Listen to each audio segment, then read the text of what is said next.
하나님 말씀 읽겠습니다. 오늘 우리에게 주신 말씀은 역대하 30장 1절에서부터 12절까지의 말씀입니다.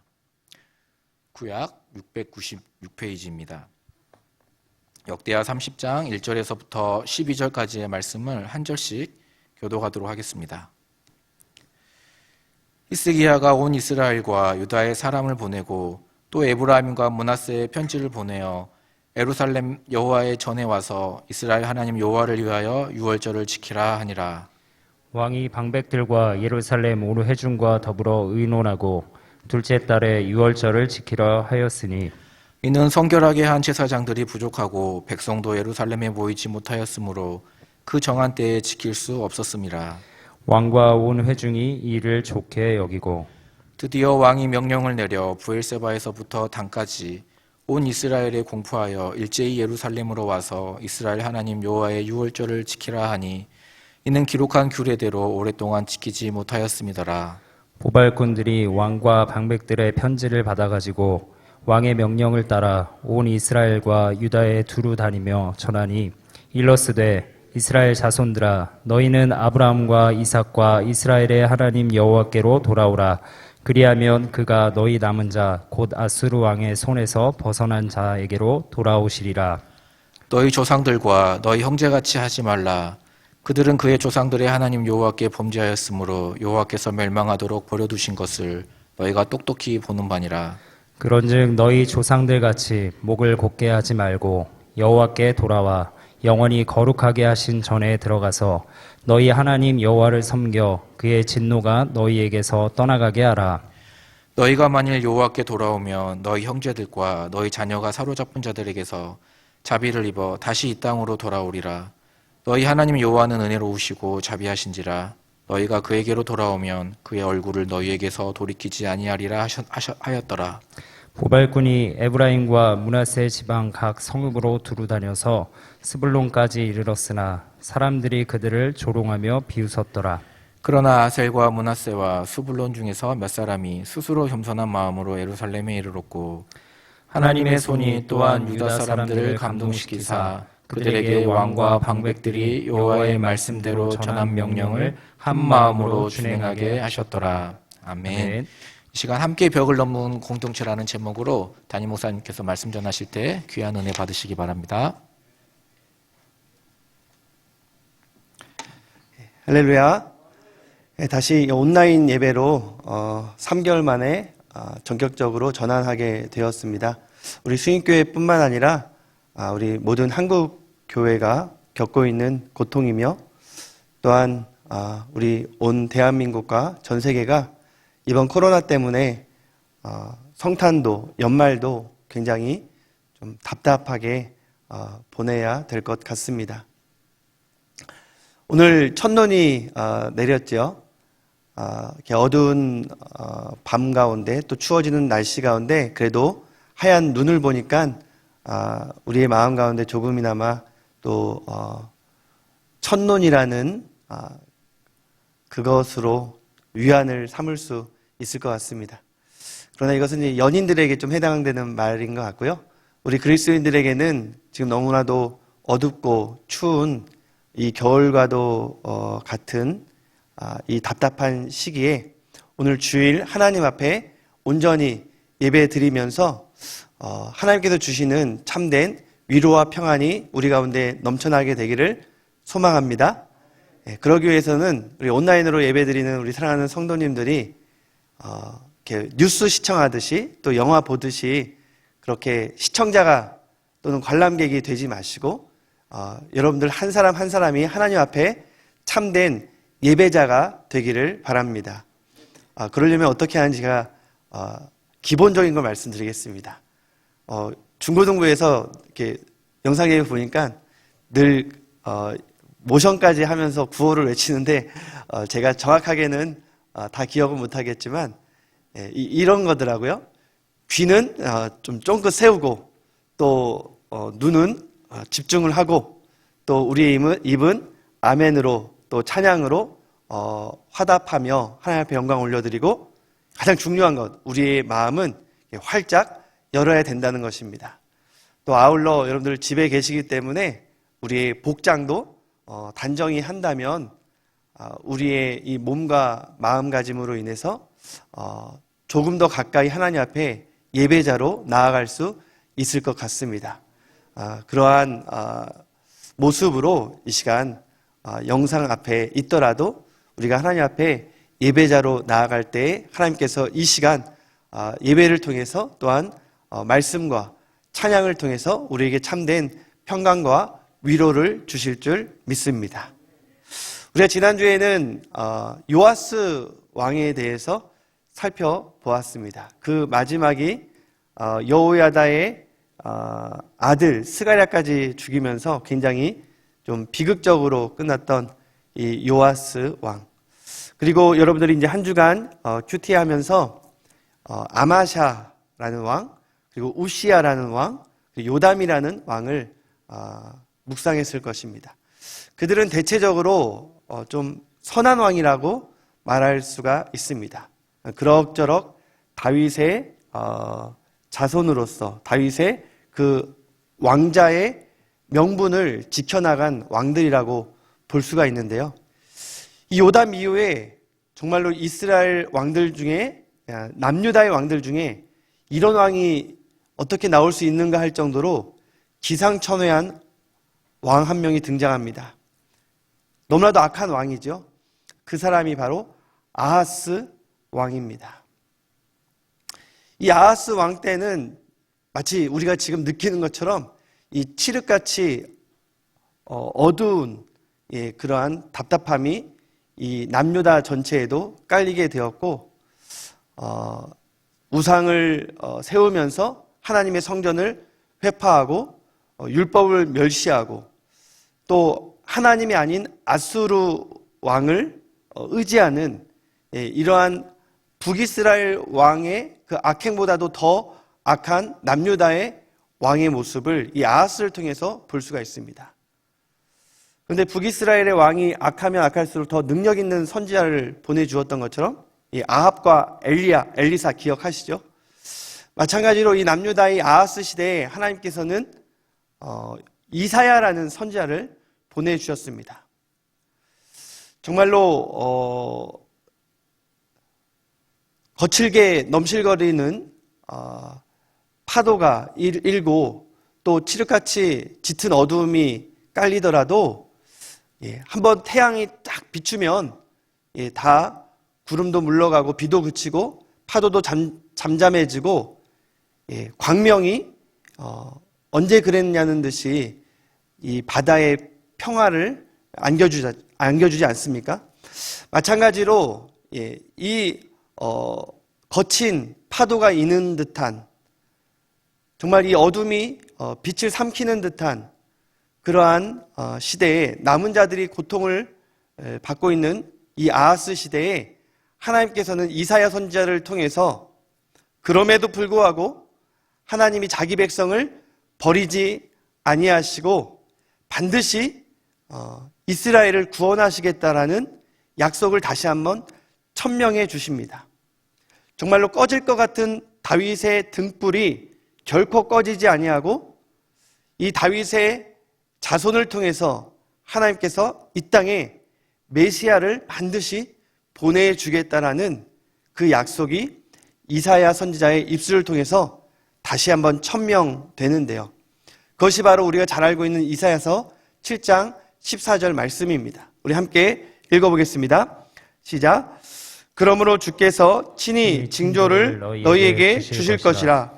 보라, 처녀가 잉태하여 아들을 낳을 것이요 그의 이름을 임마누엘이라 하리라. 아멘.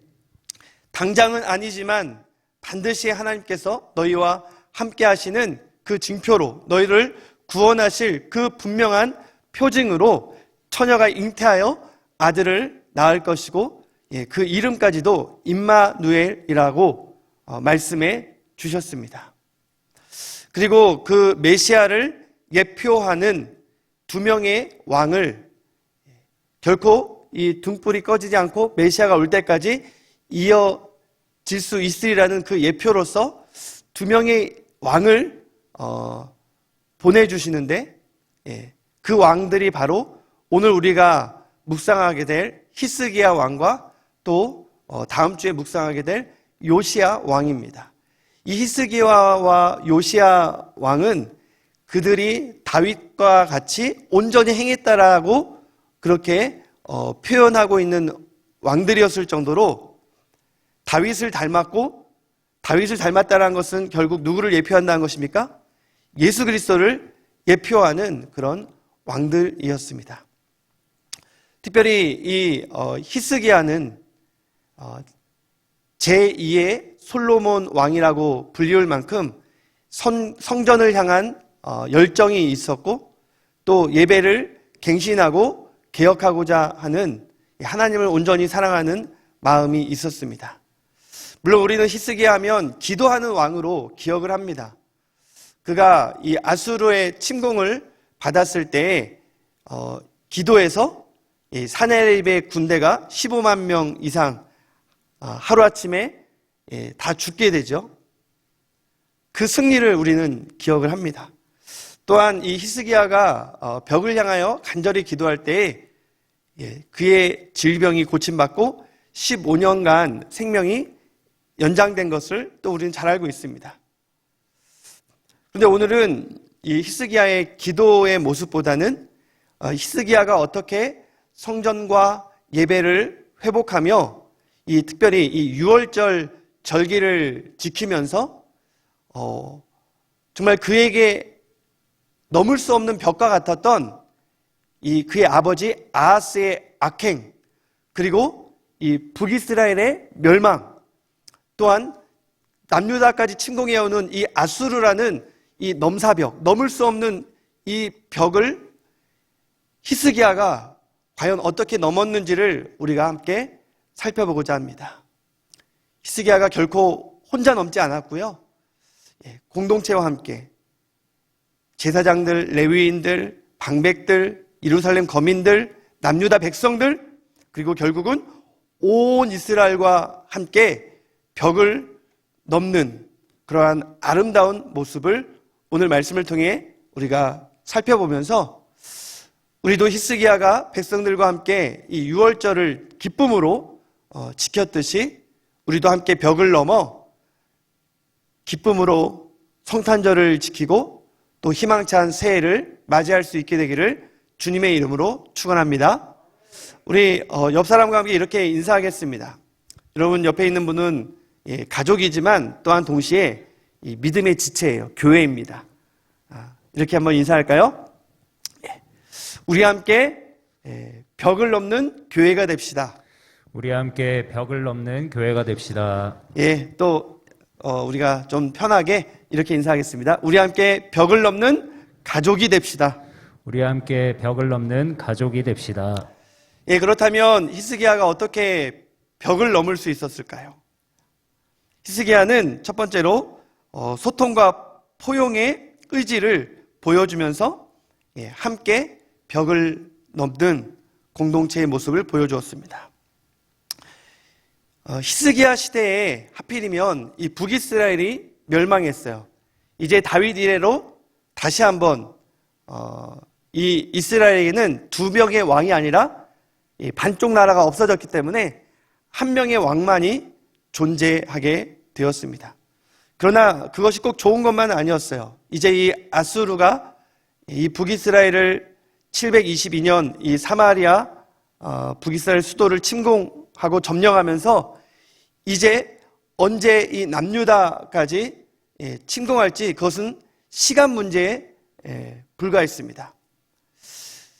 다행히 곧바로 쳐들어오진 않았습니다. 북이스라엘을 멸망시킨 이 아수르는 이 북이스라엘 사람들을 다 자기 영토로 포로로 끌어가면서 다시 정치적인 재편을 하는 그러한 공백기에 히스기야는 굉장히 불안할 수도 있었을 것입니다. 자기 아버지 아하스처럼 이 아수르를 철저히 의지하면서 적절한 외교 정책을 펼 수도 있었을 것입니다.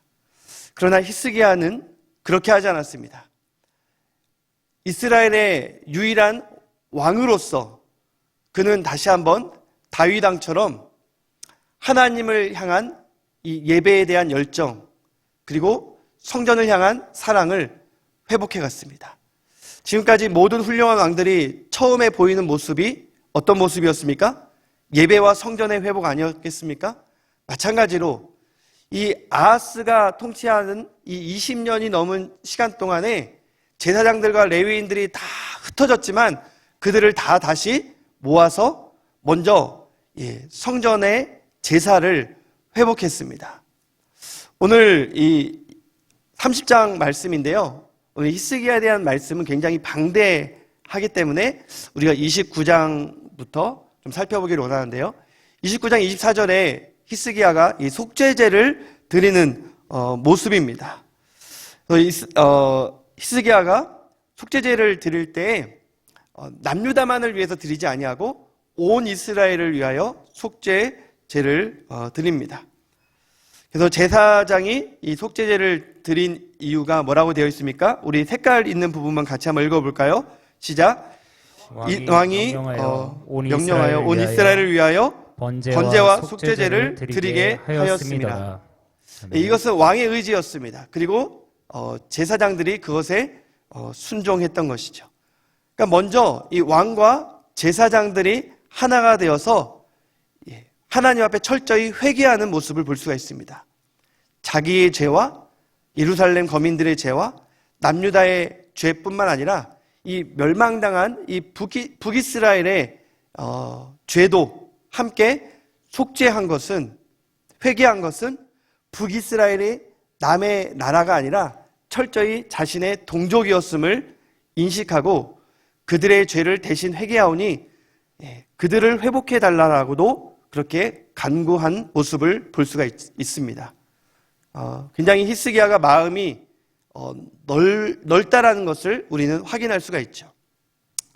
그리고 이처럼 회개의 모습은 이 예배로 다시 이어집니다. 이 제사장들뿐만 아니라 이 제사장들을 돕는 레위인들도 다 동원해서 그들 가운데 이제 악기를 타는 자들, 특별히 찬양하는 자들, 또 이 예배를 돕는 자들을 모아서 특별히 수금과 재금과 비파 이러한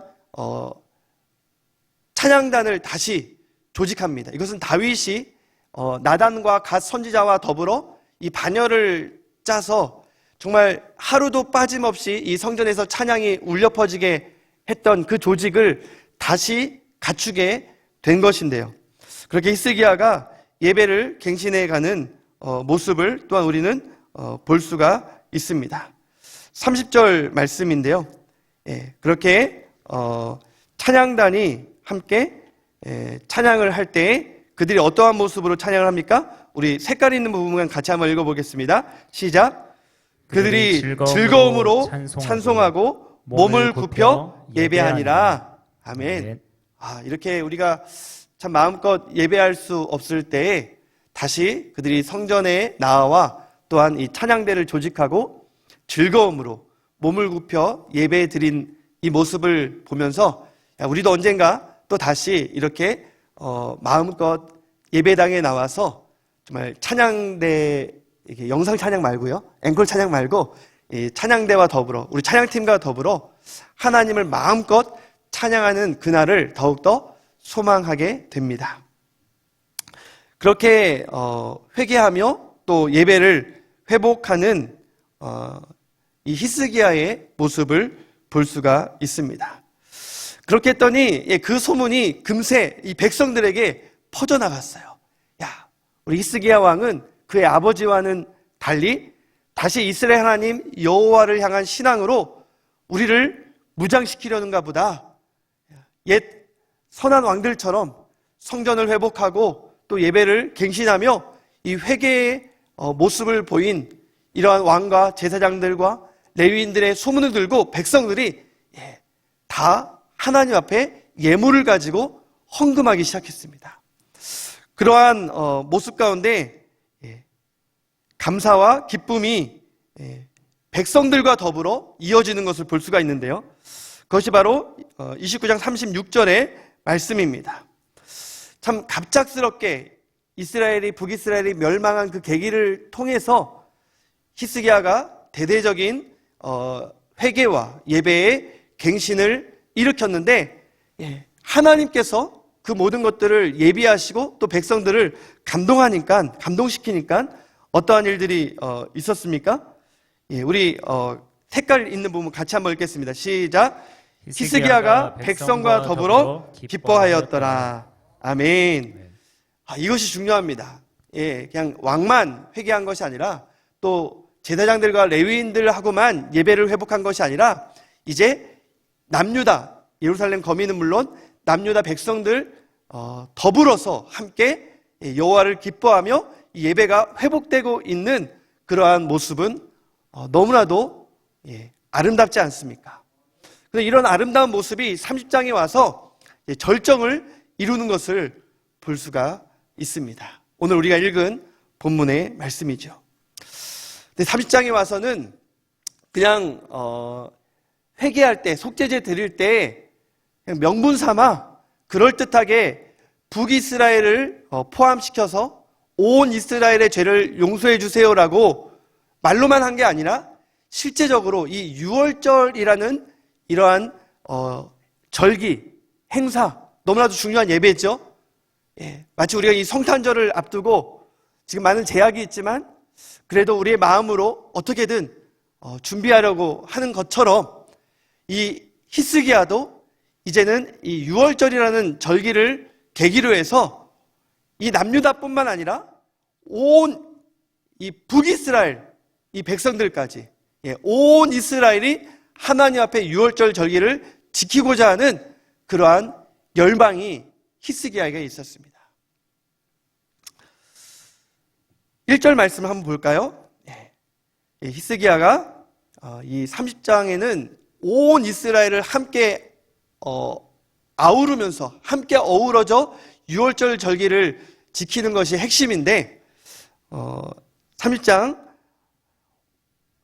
뭐라고 되어 있습니까? 히스기야가 온 이스라엘과 유다에 사람을 보내고 또 에브라임과 므낫세에 편지를 보내요. 지금 홍보를 하는 겁니다. 이제 유월절 절기를 어떻게 지켜야 되는지 우리가 이제 오늘부터 이 현수막 딱 내걸고 여러분 주님이 이 땅에 정말 아기 예수로 오셔서 우리의 구원자가 되시고 우리의 모든 죄를 십자가에 지기 위해서 성육신 하셨던 그 2000년 전에 그 성탄절을 우리가 기억하고 다시 오실 예수 그리스도를 기대하는 대림절입니다. 우리가 벌써부터 이 성탄절을 준비하는 대망하는 그러한 홍보를 적어도 우리 수익교회 성도들에게는 해야 되지 않겠습니까? 마찬가지로 히스기야가 남유다 백성들에게 그렇게 유월절 절기를 이제는 우리가 대대적으로 지킬 것이다라고 말을 합니다. 지금까지 그렇게 유월절을 지키지 못했거든요. 그런데 그것을 대외적으로 어떻게 보면 이미 멸망하여 포로로도 끌려가고 또 다행히 이 북이스라엘에 남아있는 그러한 사람들을 향해서도 사람들을 보내고 편지를 보내어 대대적인 홍보를 하는 것을 볼 수가 있습니다. 그런데 여러분, 우리가 이제 이 히스기야의 모습을 우리가 살펴볼 때요, 이 온 이스라엘이라는 그러한 명분은 참 좋습니다. 목적은 굉장히 그럴듯합니다. 그러나 명분과 목적이 그럴듯하다고 해서 자기의 그 열정만 앞세우고 반드시 소통해야 할 그러한 사람들과 소통하지 않는다면 그 과정이 어그러지기 마련입니다. 그러면 시끄럽게 되고요. 그러면 목적도 이루지 못할 수도 있어요. 히스기야는 그러지 않았습니다. 높은 벽을 넘어 제가 3가지 벽을 말씀드렸죠. 북이스라엘의 멸망, 아버지 아하스의 악행, 그리고 이 아수르의 침공 직전이라는 이 높은 벽을 넘어 기쁨으로 유월절을 맞이하기 위해서 이 히스기야가 세웠던 전략은 더불어 함께였습니다. 더불어 함께 벽을 넘어야 된다는 것이죠. 자기 혼자 뭐 돌격 앞으로 나를 따르라 이게 아니라 함께 손에 손을 잡고 그 벽을 함께 넘으면서 정말 유월절 절기를 어떻게 맞이했는지를 우리는 주목할 필요가 있습니다. 그래야만 우리도 너무나도 높은 벽 때문에 뭐 성탄절이고 뭐 연말이고 새해고 아무것도 보이지 않지 않습니까? 그러나 우리는 더불어 함께 이 벽을 넘을 수 있다는 것이죠. 히스기야가 어떻게 넘었습니까? 소통했다는 것입니다. 온 이스라엘이라는 그 명분만 내세운 것이 아니라 그는 먼저 방백들과 소통을 했습니다. 이 유대의 지도자들과 함께 소통을 했다는 거예요. 제사장들과 레위인들과 함께 더불어 회개하고 예배를 갱신하는 것으로 머물지 아니하고 방백들과 예루살렘 거민들과 그 남유다 온 백성들과 더불어 소통하려고 하는 그의 진심이 백성들에게 전달이 됐을까요? 안 됐을까요? 됐을까요? 안 됐을까요? 예, 여러분 이 온라인을 통해서 여러분들이 말씀하신 것이 들리는 듯합니다. 됐습니다. 그래서 4절 말씀 한번 같이 한번 읽어볼까요? 시작. 왕과 온 회중이 이 일을 좋게 여기고. 이 일은 어떤 일입니까? 북이스라엘을 끌어들이자는 것이죠. 그런데 이 북이스라엘을 끌어들이는 그 목적을 이루기 위해서는 한 가지 문제를 이겨내야 됩니다. 그것은 바로 불가능이라는 현실이죠. 왜냐하면 이제 막 성전을 정화하고 예배를 회복해 나가는 그 시점이 1월 달이에요. 1월 15일이 6월절인데 시간이 너무 촉박합니다. 우리 남유다끼리만 한다면 뭐 가능할 수 있겠지만 이 예루살렘 거민들하고만 6월절 지킨다면 할 수 있겠지만 이 북이스라엘까지 끌어들이자니 시간이 없는 거예요. 그리고 이 북이스라엘 사람들까지 오면 지금 예루살렘이 얼마나 북새통을 이루겠습니까? 그러니까 그들을 섬길 제사장들과 레위인들을 더 조직을 갖춰야 되고 많은 사람들을 동원해야만 하는 이러한 행정적이고 현실적인 어려움이 있었습니다. 그런데 히스기야는 소통을 하면서 방백들과 남유다 백성들에게 자신의 그 명분을 잘 공유시켰고 그리고 백성들도 함께 그러한 어려움을 직시하고 감내하겠다라고 합니다. 무슨 말입니까? 한 달 이후에 시간을 우리 한 달 정도 더 가져서 한 달 이후에 6월절을 지켜도 좋다라는 것이죠. 그것을 모든 사람들이 다 동의를 하게 된 것입니다. 여러분, 이건 몇 사람만 6월절은 그래도 시기에 맞게 드려야죠. 뭐 명분은 좋지만 그래도 6월절은 제때 드려야죠.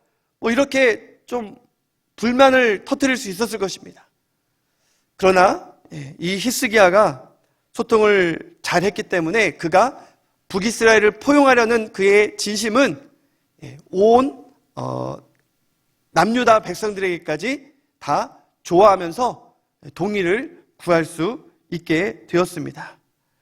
그래서 그렇게 명분도 좋고 또 소통하는 그 과정 가운데 어떤 어려움도 없었기 때문에 왕의 명령으로 이 6월절을 한 달 뒤에 지키겠다라고 이제 남유다뿐만 아니라 브엘세바에서부터 저 북쪽 단에 이르기까지 이제 공포를 하게 됩니다. 5절 말씀인데요. 드디어 왕이 명령을 내려 브엘세바에서부터 단까지 온 이스라엘을 공포하여 일제히 예루살렘으로 오라는 것이죠. 그리고 함께 6월절을 지키자라고 이제 공포를 했습니다. 근데 이제 왕이 딱 공포를 했다고 그 왕의 소리가 메아리 쳐서 저 브엘세바와 단까지 퍼지는 건 아니지 않습니까? 누군가 수고를 해야 돼요. 그 수고하는 모습이 이제 또 6절부터 또 12절까지 이어지게 되는데요. 저는 여기까지의 말씀을 통해서 정말 함께 나누고 싶은 마음이 있습니다. 그것은 바로 이 명분을 이루기 위해서, 목적을 이루기 위해서는 함께 좀 소통하면서 또 포용하면서 또 유연성 있게 대처하면서 함께 어우러지는 것이 중요하다는 것이죠. 여러분, 이 무언가를 딱 내세우기는 참 편합니다. 그러나 그 내세우는 것을 모든 사람의 공감을 얻기는 쉽지는 않습니다. 나만의 열정일 수도 있고요. 내가 뭐 담임 목사라고, 내가 뭐 지도자라고, 대통령이라고 무언가 정책을 내세우고 목회 철학과 비전을 내세우지만 하나님이 기뻐하시는 것은 그것을 모든 사람과 함께 공유하는 것입니다. 그 과정에 있어서 충분히 소통하고 공감대를 이끌어 나가야 한다는 것이에요. 그것이 너무나도 중요한데요. 지금 그것을 못하기 때문에 한국교회가 그리고 이 대한민국이 많은 어려움을 겪고 있는 것 같습니다. 그렇다고 우리 교회만 아니라고 제가 쏙 빼놓고 싶지는 않습니다. 우리 교회도 얼마든지 명분은 있는데 소통을 충분히 하지 않으면 얼마든지 그런 어려움이 있을 수 있죠. 어느 공동체건. 이건 가정도 마찬가지입니다. 지금까지 이 대한민국의 대통령들이 참 리더십도 발휘했고 경제도 발전시켰고 참 민주화도 많이 이룩했고 그런데 꼭 공통적으로 이 부정적인 평가를 받을 때 들려오는 소리가 있습니다. 그것은 뭐냐면 좀 소통이 안 된다는 것이죠. 너무 독선적이라는 것입니다. 예전에는 독재라는 말도 사용을 했는데요. 그렇기 때문에 이 탄핵 정국 이후에 새로운 정권이 들어섰을 때 많은 사람들이 기대를 갖게 되었습니다. 특별히 지금 정부가 새로 들어서면서 취임사 때 대통령께서 하신 말씀은 정말로 우리의 마음을 설레게 했습니다. 정말로 큰 기대감을 갖게 하였습니다. 그건 뭐였습니까? 기평, 과, 공, 결정. 이렇게 한번 생각하면 좋을 것 같은데 기회는 평등하게, 과정은 공정하게, 그리고 결과는 정의롭게. 너무나도 우리의 가슴을 설레게 하는 취임사였어요. 그런데 지금 3년이 지나고 지금 대통령과 정권이 이 부정적인 평가가 더 높아졌어요. 그런데 그 부정적인 평가를 한 이유를 보니까 너무 놀랍습니다. 예전에 그렇게 부정적으로 평가받았던 정권들과 똑같은 평가가 나왔다는 거예요. 뭡니까? 그 이유가 독선적이라는 것이죠. 이것은 여당뿐만 아니라 야당도 마찬가지입니다. 자기 그냥 그 진영에 갇혀버려서 남들에게는 그냥 프레임을 씌워버리고 어떤 유연성도 없이 소통하려고 하지 아니하고 다른 이견을 가지고 있는 사람과는 상생하려고 하지 아니하고 그저 51%만 넘으면 과반수니까 국민의 여론이니까 이라는 그런 그럴듯한 포장으로 그냥 밀어붙이려고 하는 그러한 모습으로 인해서 지금 국민들은 코로나 때문에도 너무나도 두렵고 답답한데 변하지 않는 이 나라의 그 정치를 보면서 너무나도 두렵고 답답해하고 있는 것 같습니다.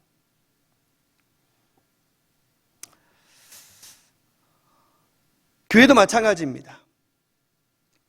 교회가 참 한때는 어떤 강력한 리더십으로 또 굉장히 강한 카리스마로 좀 이끌어갈 필요가 있을 시기가 있었습니다.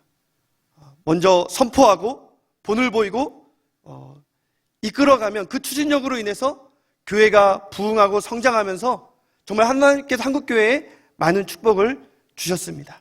물론 지금도 하나님께서 그렇게 사용하고 있는 우리 목회자들이 있습니다. 그러나 적어도 제 자신을 돌아볼 때 하나님께서 저는 그렇게 좀 사용하지를 않으셨던 것 같아요.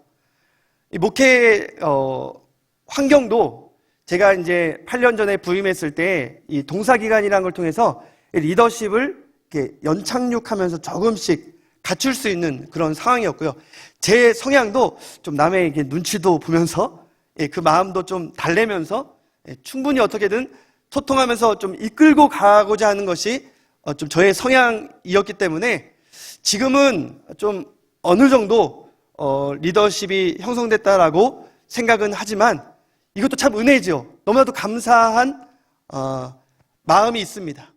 그러나 그 과정 가운데 정말 하나님께서 저에게 주셨던 기회는 나눔과 섬김의 선교적 교회라는 이 그럴듯한 명분, 그 깃발만 보여주면서 무조건 따르라 라고 했다면 지금과 같은 그런 공감대와 동력은 얻기가 어려웠을 거예요.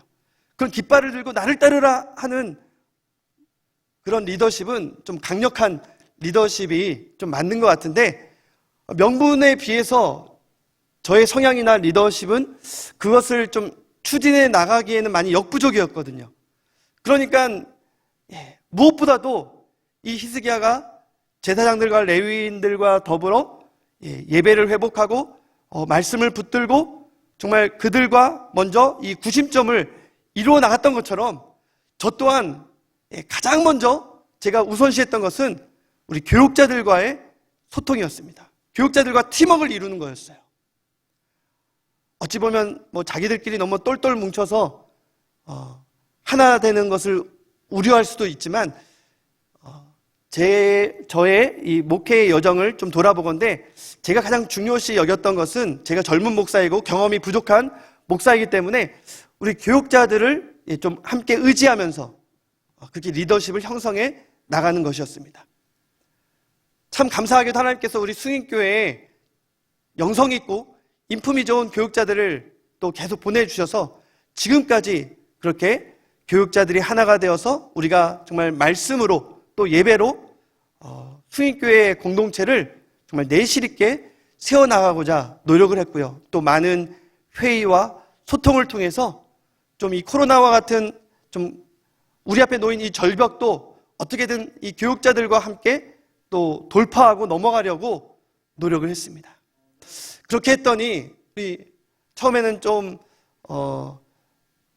동떨어져 있는 듯한 우리 성도님들도 그 일에 함께 동참해 주시고 또 협력해 주시고 그러면서 우리 승인교회가 올해 이 코로나라는 이러한 벽도 지금 잘 넘어가고 있거든요. 이제 끝난 게 아니에요. 지금 이 연말과 성탄 가장 중요하지 않습니까? 그러나 우리가 어쩔 때는 좀 온라인이라는 이 한계 때문에 충분히 소통하지 못하는 그러한 제약이 있습니다.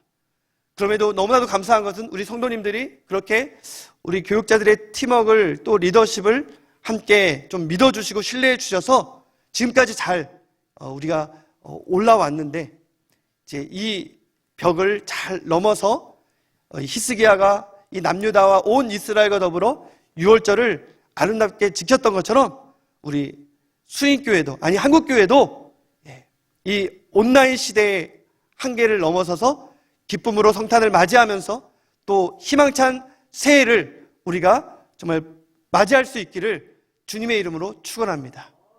그러한 소망이 우리 가운데 먼저 있을 때에 우리는 그 벽 앞에서 좌절하지 아니하고 일단 팔 한번 걷어붙일 수 있는 것이죠. 그리고 나아가는 것입니다. 두 번째로 히스기야는 어떻게 그 벽을 넘어서 정말 기쁨으로 유월절을 지킬 수 있었을까요? 그것은 진정성 있는 중보와 희생을 보여주었다는 것입니다.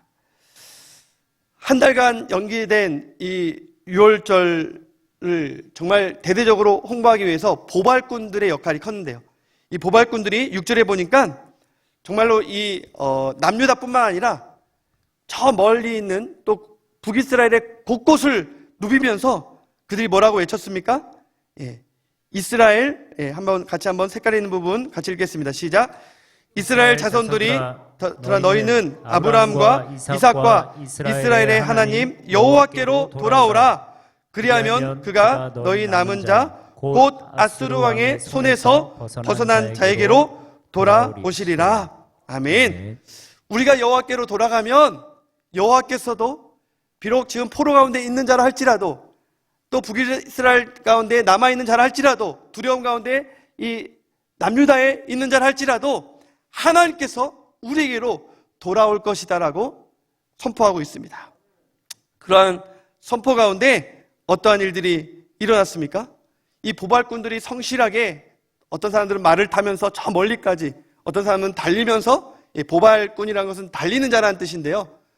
그렇게 유월절 절기에 대해서, 그리고 우리의 마음을 어떻게 준비해야 될지에 대해서 그렇게 공포를 하니까 12절 13절 그 결과가 이렇습니다. 한번 읽어주시기 바랍니다. 12절 13절 한번 우리 읽어주세요. 하나님의 손이 또한 유다 사람들을 감동시키사 그들에게 왕과 방백들이 여호와의 말씀대로 전한 명령을 한 마음으로 준행하게 하셨더라. 둘째 달에 백성이 무교절을 지키려 하여 예루살렘에 많이 모이니 매우 큰 모임이라. 아멘. 여러분, 이 오랜만에 지키는 이 유월절에 이 남유다뿐만 아니라 이 북이스라엘 사람들도 모였으니까 얼마나 큰 무리들이 모였겠어요. 그런데 뭐 어떤 행사를 겨우 막 소화해내는 그런 무질서한 그런 억지로 드리는 그런 예배나 절기가 아니라 그들이 너무나도 기뻐서 이 유월절을 7일 동안 지키는 건데요. 7일을 더 플러스, 일주일을 더 연장하는 모습을 볼 수가 있습니다. 우리 23절 말씀을 같이 한번 읽겠습니다. 시작. 온 회중이 다시 7일을 지키기로 결의하고 이에 또 7일을 즐겁게 지켰더라. 연장될 그 7일까지 즐겁게 지킬 수 있었던 이유는 모든 온 이스라엘이 그 유월절 지키는 것을 보고 경험하면서 감동을 받은 사람들이 있었습니다. 그리고 먼저 가장 감동을 받은 사람은 히스기야 왕이었겠죠. 그래서 자기의 왕실의 모든 것을 다 털어서 소 1000마리, 양은 더 많겠죠. 양 7000마리를 먼저 이렇게 하나님 앞에 예물로 드렸더니 이제 너도 나도 막 감동을 받아서 방백들과 이스라엘 백성들이 왕보단 더 많이 드려야겠다. 소 1000마리, 양 10,000마리. 그러니까 이 소가 총 2000마리, 양이 17,000마리가 이 2주라는 이 유월절 기간 동안에 하나님 앞에 드려지고 그 드려진 걸 어떻게 하겠어요? 자기들이 먹는 거죠. 너무나도 기쁨의 축제가 이어진 것을 볼 수가 있습니다. 그리고 이 북이스라엘에서 온 그 나그네들, 정말 나라 잃고 신앙도 잃을 뻔한 그러한 사람들이 예루살렘으로 왔을 때 오늘 말씀을 또 집에 가서 한번 잘 보십시오. 그 나그네들을 굉장히 극진히 보살펴주면서 그들과 함께 기쁨을 나눈 이 유월절 절기를 볼 수가 있습니다. 너무나도 아름다운 모습 아니겠습니까?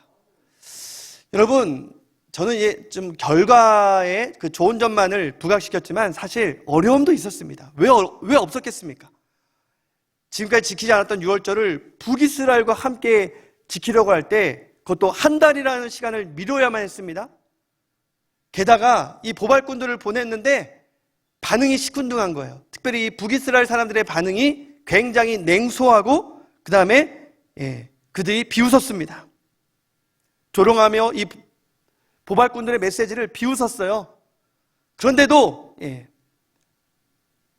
끝까지 인내하면서 북이스라엘을 포용하려고 하니까 결국은 북이스라엘 중에 남은 자들, 겸손한 자들이 함께 예루살렘에 와서 유월절을 지키게 되었다라고 말합니다. 또 어떤 어려움이 있었겠습니까? 이 북이스라엘에서 온 사람들은 좀 무지해요. 너무나도 오랜 시간 동안 남유다 사람들은 뭐 아하스 20-30년이라는 시간일 텐데 이 북이스라엘 사람들은 지금까지 이 유월절은커녕 이 성전 예배라는 걸 드려본 적이 없어요. 300여 년 동안. 그러니까 그냥 양곡이 딱 펼쳐지니까 먹는데 바쁜 거예요. 엄청난 실수를 한 거죠. 왜냐하면 먼저 정결 규례를 지켜야 되는데 이 모든 행사를 다 부정타게 만들 수도 있었습니다. 그렇다고 그 무지한 북이스라엘 사람들을 배척하지 않았습니다. 히스기야에게 원망하지도 않았어요. 히스기야는 그러한 북이스라엘의 부정으로 인해서 망칠 수밖에 없었던 그 유월절 행사를 하나님의 그 자비하심에 의지하여 하나님 앞에 간구합니다. 하나님 몰라서 그랬습니다. 주님, 제발 이들을 사하여 주시옵소서. 그렇게 용서를 제사장의 마음으로 하나님의 그 심령으로 간구했을 때에 하나님께서 그들을 고쳐주시고 용납해 주신 줄 믿으시기 바랍니다. 이것이 바로 교회의 모습입니다. 누군가 잘 몰라서, 무지해서 또 새로 누군가 들어왔다거나, 또 지금 오늘은 사실 이 온라인 예배 때문에 한 사람도 와서는 안 되지만 그렇다고 집에 가라고 할 수는 없잖아요. 그래도 우리가 그러한 분들이 있으면 또 따뜻하게 설명하고 맞이하고, 예전에 우리 3월 달에 이 신천지 코로나가 확산되었을 때도 신천지에 대해서 우리가 경계해야 되지만, 그럼에도 불구하고 그 계기를 통해서 신천지인들이 회개하여 다시 교회에 지체로 들어오려고 한다면 충분히 우리는 그들을 용납하고 그들을 교육하고 교회의 구성원으로 다시 끌어와야 된다는 말씀을 드린 적이 있습니다. 왜냐하면 그들은 본래 정말 신실한 교인들이었기 때문이죠. 교회에는 이런 용납, 그리고 이해, 그리고 소통하는 모습이 있어야 한다는 것입니다. 그 결과 이 6월절이 어떻게 지켜진지 아십니까? 25절, 26절, 이 6월절의 이 마지막 부분인데요. 25절, 26절에 보니까 그들이 나그네들과 더불어 함께 즐거워했다라는 표현이 나오고, 예루살렘에 큰 기쁨이 있었습니다. 그치지 않았습니다. 예전에 없었던 그 기쁨이 있었고요. 그냥 이 2주간만 기뻐하고 은혜 받은 데 머무른 것이 아니라 31장에 보면요. 목사님 설교 31장까지 제가 한 절만 같이 나누겠습니다. 그들의 예배의 감격과 은혜가 이 삶의 갱신으로까지, 삶의 변화로까지 이어지는 너무나도 중요한 말씀입니다. 어떤 모습입니까? 남유다 백성들뿐만 아니라 북이스라엘 사람들까지 그들의 우상을 다 타파하고 그들의 삶의 예배를 회복하는 모습이 나옵니다. 그들의 가정과 기업으로 돌아가서 이 6월절 예배의 감격과 은혜가 삶의 예배로 이어지고 있는 모습이 바로 31장의 말씀이고요. 그러다 보니까 32장에 이 아수르가 쳐들어와도 이제 이 남유다는 하나로 뭉쳐서 이 아수르의 침공까지 이겨낸 모습을 볼 수가 있습니다. 사랑하는 성도 여러분, 오늘 말씀을 맺으면서요, 특별히 이 교육자들이 제사장과 레위인들에 해당된다고 한다면요, 우리 당회원들, 또 우리 많은 위원장들이 있고, 위원들, 재직들, 목자, 교사들 있죠. 이 모든 분들과 함께 소통하는 것이 너무나도 중요합니다. 담임 목사가 목회 기획을 또한 기도원 같은 데서 세운다고 할 때에는 반드시 교육자들과 기획회의를 통해서 그것을 목회에 반영하고, 그것은 시작입니다. 그것은 당회원들과 공유가 되어야 됩니다. 그리고 우리 수익교회 10개의 재직부서가 있고, 그 재직부서 안에 22개의 위원회가 있습니다. 거긴 물론 교육부서도 있고요. 그 위원회에 속한 수많은 재직들의 헌신과 봉사를 통해서 우리는 다 함께 벽을 넘어갈 수가 있다라는 것입니다. 목적과 명분이 있다면 충분한 소통과 인내를 통해서 모든 성도들을 다 함께 하나님의 일에 동참시킬 때에 그 교회의 기쁨이 충만하게 될 것이고, 그것은 남유다를 넘어서 온 이스라엘로 확장되게 될 것입니다. 마찬가지입니다. 우리 수익교회 나눔과 섬김을 통해 우리 안에 참된 예배의 감격과 또한 섬김의 은혜를 맛보았다라고 한다면, 그것은 이웃과 열방을 향해 우리가 나아갈 수 있어야 한다는 것입니다. 성탄절도 예의가 아닙니다. 코로나로 인해서 우리가 이제 성탄절을, 이 송구영신 예배를, 새해를 어떻게 맞이할까 앞이 보이지 않습니다. 그러나 우리는 인내하며 서서히, 그러나 다 함께 벽을 넘어야 합니다. 마치 담쟁이처럼, 넝쿨처럼 내가 혼자가 아니라 함께 담을 넘어갈 때에 그 오래되고 습기차고 칙칙한 그 담도 이 담쟁이로 인해서 푸르게 변할 수가 있고, 결국은 그 벽을 넘어 우리는 이 즐거운 성탄과 희망찬 새해를 맞이할 수 있게 될 것입니다. 여러분, 포기하지 마십시오. 우리는 혼자가 아닙니다.